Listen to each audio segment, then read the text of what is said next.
Today, Ryan and I are going to climb to the top of a mountain and tell you about the Peak Team Rangers. This is a new one from Scott Almes, and this is a cooperative game. It doesn't play like Pandemic, but it's cooperative. Obviously, Pandemic is too, but I bring up Pandemic because it's kind of in that same sort of weight.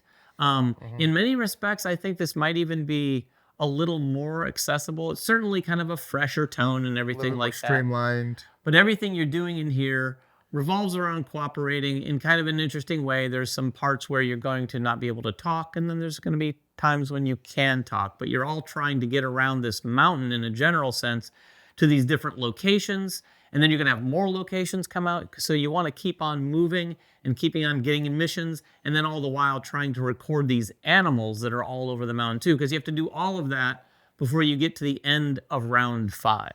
Yeah, and we're talking about the base level of this game. A cool thing here is that as you complete these missions, I guess you could kind of say beat the game, yes, you get to go up to another level as you're climbing the mountain. And there's 5 total levels.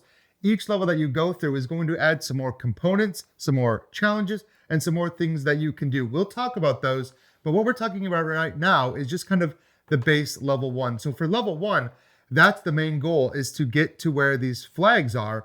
And everyone starts with one of these flags. And basically you choose where you're going to start on one of these ranger stations. And your only goal at the start of the game is to get to that flag. Now, as the game proceeds, David mentioned these different rounds. You'll see that there are stacks of cards here next to each one of those rounds. Those are additional destinations that you're going to hit. Everyone can hold 2 of these. So at any given time, there's maybe 2 different places that each of the players are trying to get to. And you're really going to have to cooperate with each other if you want to cover this whole board. Yeah, and how are you getting to these? Well, in a general sense, you're going to be using these cards. These cards are multi-use cards in that they have, basically, they're associated with the very different types of paths that you see on the board here. You'll see some green dashed lines, some black ones that are long and short. These long flowing red ones are roads. The blue ones are rivers. I mean, there's a few different types, and they're all represented on these cards. And sometimes there'll be 1 unit of movement on one of those. Sometimes there'll be a couple, or maybe up to 3. All of them work differently.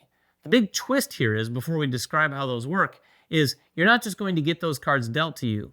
Everyone gets 4 cards during the supply drop at the beginning of each round. And you're going to look at those, and you're going to decide which ones you want to give to the player on your right and which ones you want to give to the player on your left. You have to distribute them as evenly as possible. And you might be saying, well, you have 4 cards. It's always going to be 2 and 2.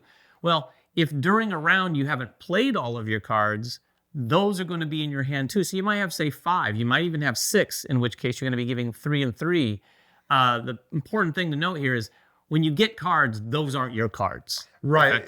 When you get them from the players to your sides, those are your cards. I mean, and it's better this way because you could draw 4 random cards and realize that none of them help you. Yes. The whole point of giving these cards, and we said these are multi-use cards, and there's really 2 ways that you can use them. David mentioned moving on the routes. The other way that you can use them is to record these different animals. If you're in the same place as the correct animal, you can just discard that card to actually record that, put it on your player board, and you have to record all those animals as well. So when you're looking at the 4 cards in your hand, you're really concerned about the players to your left and right. I can see where David is, and I can see where David's going, and I see there's this nice red road that connects David all the way to where he's going. So if I have a road card in my hand, please give it to me. Probably want to give it to David. What I don't want to do is give David something like a black card, a black, or a line he cannot use where he's stuck. Now, granted, you are working with just the 4 cards in your hand. Right. So you're going to have to make the best with what you've got. But ideally, you're using this time to set your teammates up to have a really good turn. Yeah, there will be rounds where you have cards and you're like, well, I'm sorry, I'm not going to be able to help you out too much.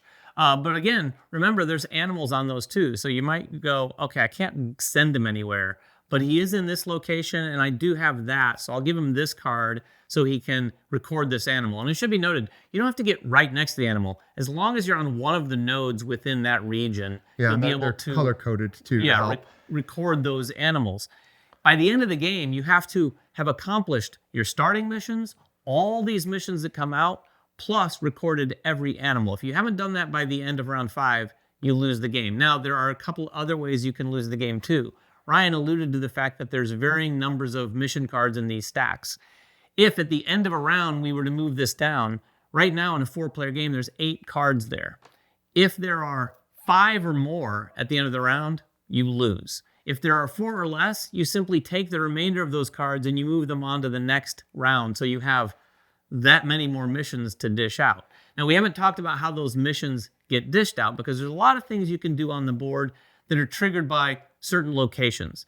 So for instance, when you enter a flag area where you are looking for that flag, as a bonus action, you can simply accomplish that mission. Another thing you can do is if your new location after moving, and it's important, you can't just sit in a ranger station and use it all the time. You have to move into a ranger station, and when you do that, you can look to see how many mission cards are possible to dish out. You can't give any one player more than once one card in this fashion, but you can look at right now, everyone can take one. So one at a time, I'm going to take those cards off the top. Oh, we've got S. Who's closest to S? Who could do this? Right. Now, as I'm doing this, I can't talk to anyone. I can't say, hey, are you near S? I'm making this decision. I'm in the ranger station. So all talking is turned off at this moment, and I'll just assign it to people. They're going to put them out there, and then we've whittled our way down through some of those cards. Yeah, I think that's a good point. We should mention that most of this game is based on the non-communication. Yeah. When you're giving out those 2 cards at the beginning, you're not talking about them. I can't say to David, oh, well, hey, if you give me a green and you give me a black, then I can move to the green and then I can move to the black. Like, you're not allowed to do that. But what you can do when you're distributing these out, if I'm the person distributing them, I know what I gave David. I know what I gave the other player. I can see maybe, okay, I know I gave you a blue, so I know you can take this river. So if I give you 2, I know that you can hit there because I gave you the card to do it. So that is kind of also a way by handing out those cards that you can have some information about what players are going to do.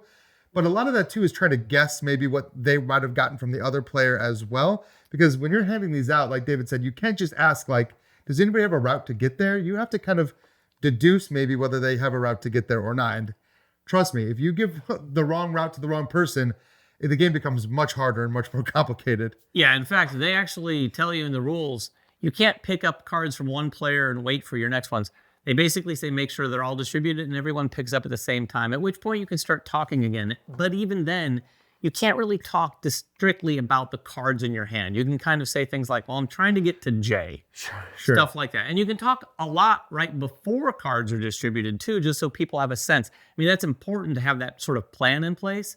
But I can tell you, when we've played, you can have the best laid plans, and then everyone gets their cards, and you look to the people to your sides and say, well, I'm sorry, but those plans are probably not going to work out for Well, yeah, you. and that plan, I mean, that's the whole game. Like you at least for the basic game, getting to the end of this and distributing out all these cards and then also completing them. So that's the hard part is you notice like any cards that you give in round 1, you technically have 5 rounds to complete them. So you might be like, I can take my time getting here, but you need to get these done quick because you're going to have more and more and more. And by the time you get to round 5 and you're looking at these cards and distributing, there's only 2 cards in round 5, but you have to distribute them and complete them in the same round. Yeah. And so while the game might seem, it's pretty easy, you've got a lot of time to get to these, when you get to like round 3 and 4 and see these piles building up, you're starting to sweat quite a bit. Yeah, the way they've put those piles out kind of forces a pacing in the game so that if you have particularly good luck, perhaps, and you get all the right cards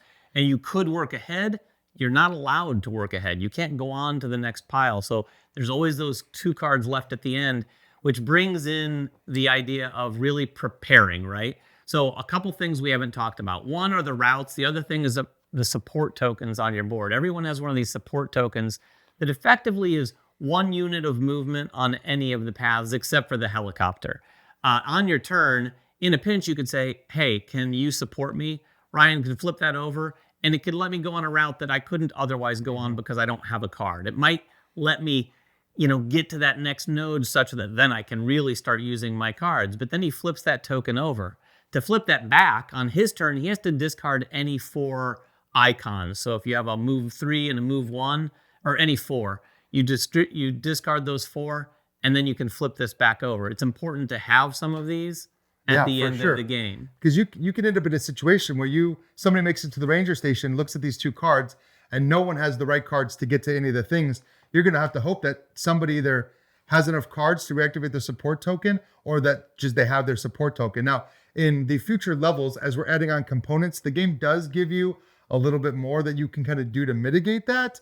But at least in your first game, it's all about planning. And before you say, oh, well, you'll know what these 2 cards are because you've completed all the rest, you don't, because you don't even use every card every game. So you can never just guess what these are. You can maybe have an idea. You'll know what it's not. It's not going to be F or K. Yeah. But, it could, you don't know. There's like there's multiple cards left out of every game. Yeah, and I also don't think that that's the spirit of the game, is to count cards. I don't think they even want you to sort of like, okay, we know everything that's been done.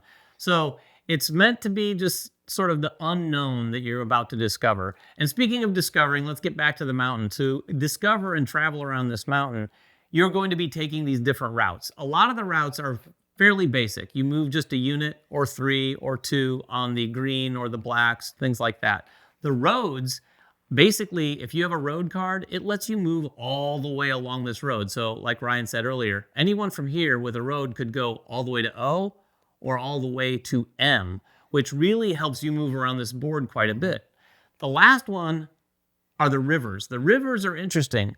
You only move down the river, of course. You're never swimming upriver. So when you use a river card, there's not units on it. It's usually just 1 unit, but it allows you to move as far down the river as you want and stop at that point.